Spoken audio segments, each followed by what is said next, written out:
Beatrix Potter is well known for her famous Little White Books, but her legacy extends far beyond these.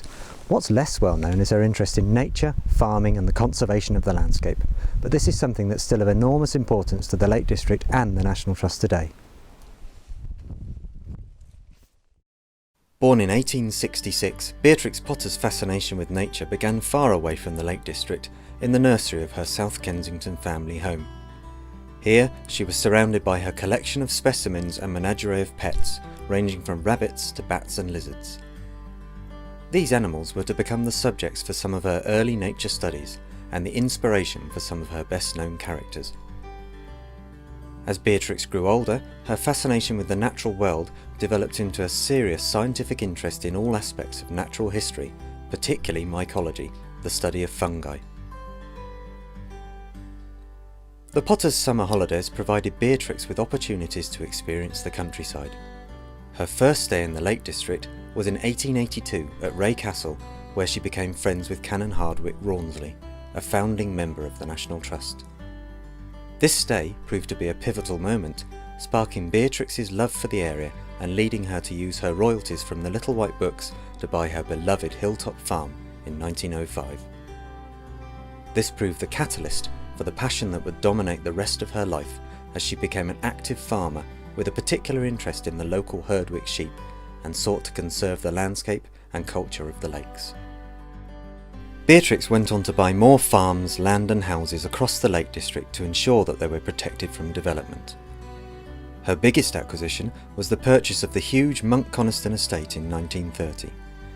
This included iconic places such as Yew Tree Farm and Tarn House, and also demonstrated Beatrix's commitment to the National Trust, as she sold half the estate to the Trust immediately, at cost, and promised to bequeath the rest on her death so that it could be enjoyed forever by everyone.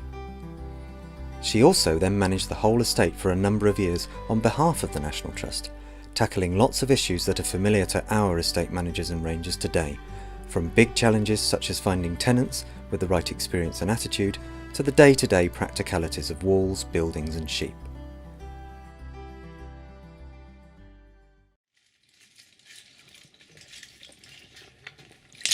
150 years after her birth, our ranger team is hard at work managing the landscape that Beatrix cared so much about.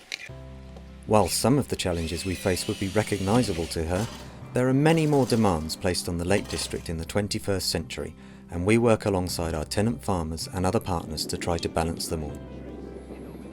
Farming sheep on the fells is a marginal business, greatly affected by changes in subsidy schemes. Advances in science mean we understand much more about the role of the upland in storing vast quantities of carbon and in providing clean water to our lakes and rivers. We've seen worrying declines in the biodiversity of the lakes over the past century, while visitor numbers continue to increase far beyond anything that Beatrix could ever have imagined. But Beatrix wouldn't have been fazed by this challenge. She responded to the challenges in her lifetime by making progressive, pragmatic decisions to help conserve the landscape and culture she loved without trying to unrealistically preserve it. She made difficult and sometimes unpopular decisions to alter tenancies and amalgamate farms to make sure that those remaining were economically viable, and she was a pioneer in encouraging her tenant farmers to diversify and consider holiday cottages and tea rooms as additional sources of income. The National Trust continues in Beatrix Potter's footsteps, working in a changing world to help look after the Lake District forever, for everyone.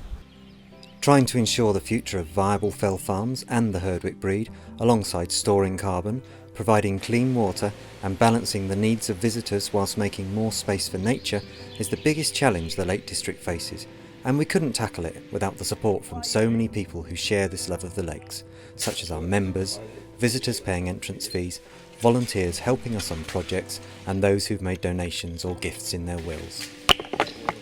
By working together across this remarkable landscape, we hope to create a sustainable future of which Beatrix Potter would be proud.